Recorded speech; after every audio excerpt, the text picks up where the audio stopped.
public's help and the media's help in locating Anna Walsh. At this point, it's a missing person investigation. We have nothing to support anything.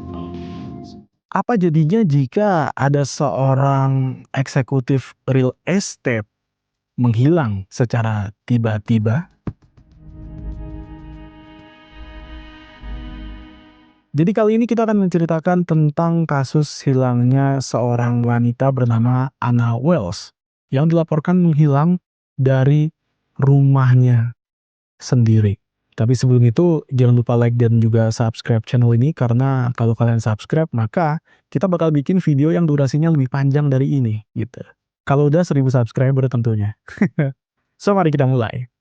Jadi pada 1 Januari 2023, saat banyak orang merayakan pergantian tahun, Anna Walsh itu dilaporkan menghilang dari rumahnya sendiri di Cohasset gitu. Cohasset ya kan, di wilayah Massachusetts. Anna ini adalah seorang eksekutif real estate yang bekerja di Washington DC guys, dan dikenal aktif secara profesional. Suaminya bernama Brian Walsh itu juga mengatakan bahwa Anna ini harus kembali ke Washington secara mendadak karena ada urusan pekerjaan gitu. Dan menurut Brian, suaminya, Anna memesan transportasi online sekitar pukul 4 pagi untuk pergi ke bandara. Dan setelah itu, dia mengaku tidak tahu lagi keberadaan istrinya. Masalahnya dimulai dari satu hal yang sangat sederhana, yang mana tidak ada satupun bukti perjalanan dari si Anna kalau dia berangkat ke Washington. Tidak ada catatan pemesanan taksi, tidak ada rekaman keberangkatannya di bandara, bahkan tidak ada data penerbangan atas nama si Anna pada hari itu. Ponselnya juga tidak menunjukkan pergerakan ke bandara. Yang ini membuat situasi semakin mencurigakan, karena di saat yang sama, Brian itu tidak langsung melaporkan istrinya menghilang. Ia baru melapor beberapa hari kemudian dengan alasan mengira Anna ini hanya sibuk bekerja. Sejak awal sebenarnya kasus ini tuh tidak ada kesesuaian ya antara cerita si Brian dan data yang ditemukan oleh polisi. Dan tentu saja narasi tentang istri pergi mendadak untuk bekerja itu juga agak aneh sih. Dan tidak didukung juga oleh bukti digital maupun fisik. Dari sinilah penyelidikan tuh berubah arah. Jadi para polisi tidak lagi mencari di luar, melainkan mereka berpikir kalau ini mungkin adalah tindakan kriminal. Jadi ada semacam perubahan besar gitulah dalam kasus ini, yang mana pada akhirnya polisi tuh menyita perangkat elektronik di rumah keluarga tersebut, yaitu keluarganya si Anna ini. Mereka akhirnya menemukan salah satu temuan yang paling penting yang berasal dari riwayat pencarian Google di sebuah iPad yang digunakan di rumah. Pada riwayat pencarian itu tidak menunjukkan upaya mencari istri yang hilang gitu kan. Kalau misalkan kalian adalah seorang suami dan istri kalian tidak pulang-pulang ya, 3 kali puasa, 3 kali lebaran, pasti kalian akan mengestalk dan mencari kemana istri kalian dengan cara cari-cari namanya seperti apa gitu kan, atau tanya-tanya ke temennya gitu-gitu. Tidak guys, yang justru dilakukan oleh suaminya si Anna justru sebaliknya. Jadi beberapa pencarian yang ditemukan tuh antara lain, berapa lama sebelum mayat mulai berbau? Waduh. Cara menghentikan tubuh membusuk. Waduh. Di Wikipedia ada nggak itu? 10 cara membuang mayat jika kamu benar-benar harus melakukannya. Makin gore ya ceritanya. Ada lagi guys. Dapatkah kamu diidentifikasi melalui gigi? Kebanyakan nonton Breaking Bad nih. Ada lagi. Apa yang terjadi pada bagian tubuh yang dimasukkan ke dalam amonia? Nah ini mulai kimia. Dapatkah kamu didakwa pembunuhan tanpa mayat? Mungkin kalian sudah tahu seperti apa ya kan? Dan bisa dibilang pencarian-pencarian ini dilakukan pada 1 Januari dan hari-hari setelahnya. Ya mungkin kayak waktu yang sama ketika si Anna seharusnya baru saja pergi bekerja. Bagi penyidik ini adalah titik balik sebenarnya buat orang-orang yang memang benar-benar kehilangan pasangannya, yang biasanya mereka mencari cara untuk melacak keberadaan pasangannya ya kan.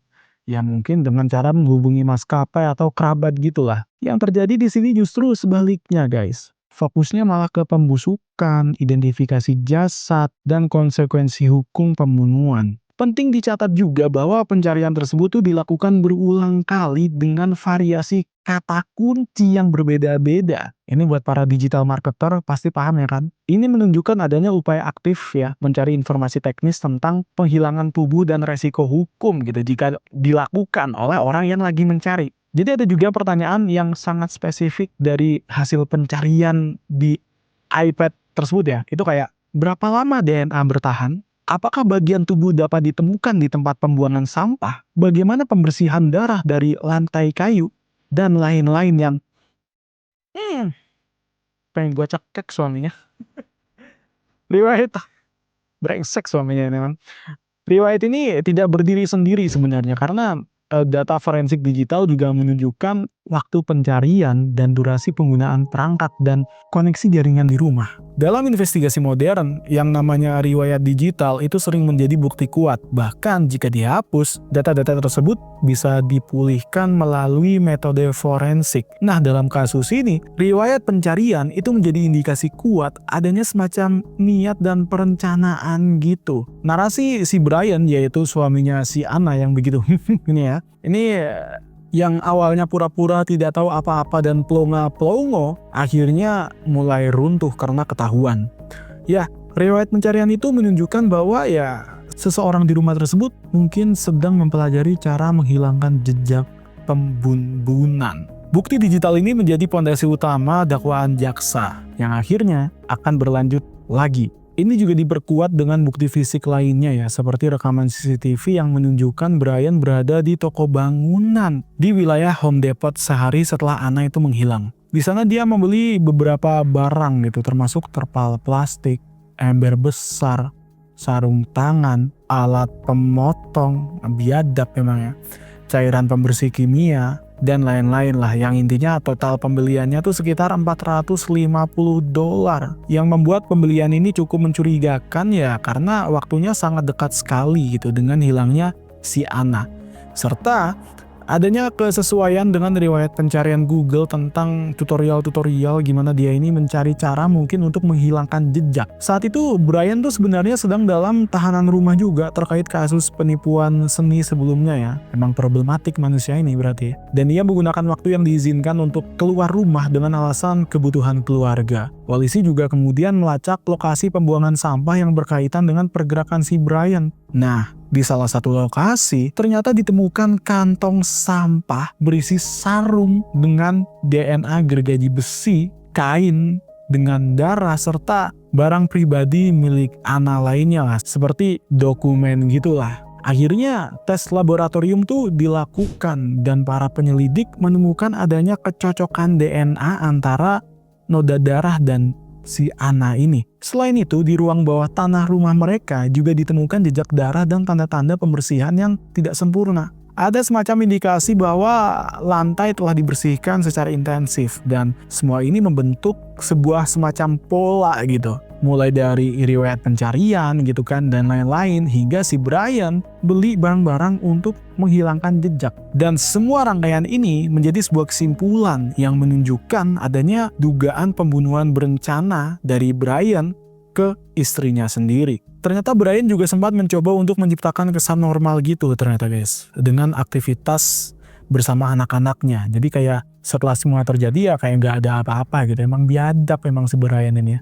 Namun data GPS dari perangkat pengawasnya ya kan atau pengawasannya ini juga menunjukkan pergerakan ke lokasi pembuangan sampah. Ini menunjukkan upaya manipulasi dan juga semacam alibi yang dilakukan oleh Brian malah semakin memperkuat kecurigaan. Hingga kini jasadnya si Anna tidak pernah ditemukan secara utuh guys. Bisa dibilang dalam banyak kasus ya ketiadaan jasad ini menjadi hambatan besar sebelumnya dalam penuntutan. Namun hukum di Amerika Serikat juga di saat yang sama memungkinkan dakwaan pembunuhan tanpa ditemukannya tubuh korban juga selama adanya bukti sirkumstansialnya itu sangat kuat. Ya itu tadi yang udah kita bahas ya kan, kayak riwayat pencarian dan apa yang dilakukan sama si Brian gitu. Dalam kasus ini jaksa tuh membuat sebuah argumen berdasarkan riwayat pencarian Google-nya dan bukti CCTV pembelian alatnya gitu serta temuan DNA, jejak darah di rumah juga menjadi bukti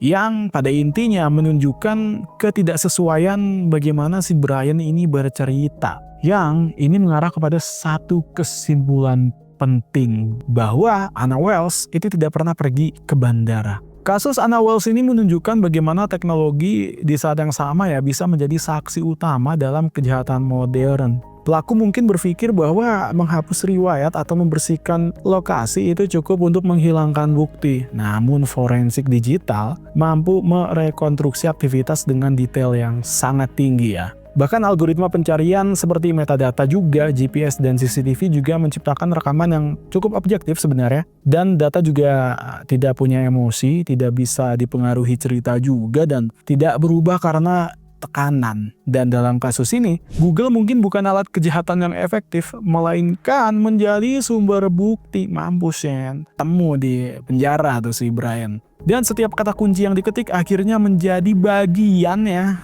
dari kronologi setiap hal-hal yang terpantau akhirnya. Kasus ini juga menjadi contoh bahwa kejahatan di era digital itu selalu meninggalkan jejak bagi para pelakunya. Anna Wells mungkin tidak pernah ditemukan secara fisik, tapi keberadaannya tetap tercatat melalui bukti-bukti yang menunjukkan apa yang sebenarnya telah terjadi. So, itu tadi adalah cerita dari hilangnya Anna Wells yang ternyata endingnya sangat pilu sekali. Coba kalian kasih tahu ke saya, itu berapa tahun di penjara atau didakwa apa aja itu si Brian itu ya. Yang biadab emang. Saya jadi marahan. Puasa ini saya rekaman 3 video guys selama sehari. Jadi ini emang para penjahat-penjahat nih emang pengen dihabis.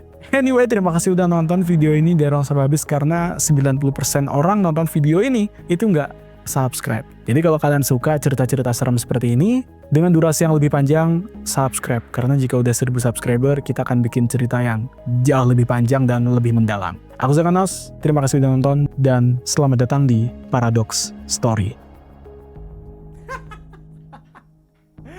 Nggak, astagfirullah. Kita save guys.